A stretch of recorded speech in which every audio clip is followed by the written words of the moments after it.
के लिम्बायत इलाके में गोविंद नगर इंडस्ट्रियल में एक स्क्रैप मेटल गोदाम में आग लग गई। कबाड़ के गोदाम में लगी आग इतनी व्यापक रूप से फैल गई थी कि वह काफी दूर से भी दिखाई दे रही थी।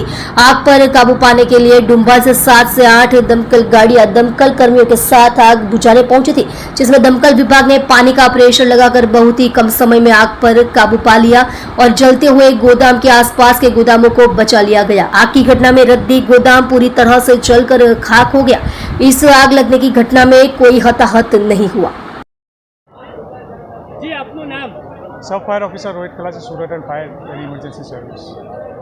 કયો વિસ્તાર છે, શું ઘટના બની હતી? લિંબાયત ગોવિંદનગર ખાતે ઇન્ડસ્ટ્રીયલ એરિયામાં ભંગારનું ગોડાઉન છે રદ્દીનું, એમાં ફાયર થયેલું હતું ને ફાયર થોડું મોટા પ્રમાણમાં હતું, આગ દૂરથી દેખાતી હતી એટલે અમારે 4 ગેટની ગાડીઓ અહીંયા હાજર હતી, લગભગ 7 થી 8 ગાડીઓ હાજર હતી એટલે ખૂબ જ શોર્ટ સમયમાં અમે આગ ઉપર કાબૂ લઈ લીધો અને આજુબાજુ જે ખાતાઓ છે એમને બચાવી લીધા છે। ગોડાઉન સંપૂર્ણ નાશ થઈ ગયું છે પણ આજુબાજુના ખાતાઓ અમે સહી સલામત બચાવી લીધા છે। આગ લાગવાનું કંઈ કારણ છે? કારણ હજુ જાણવા મળ્યું નથી। આનું ગોડાઉન હતું? એ રદ્દીનું ગોડાઉન છે, છૂટું છવાયું કાગળ અને કાપડ હોય ને એનું। કોઈ જાનહાનિ થયેલી છે? ના, કોઈ જાનહાનિ નથી।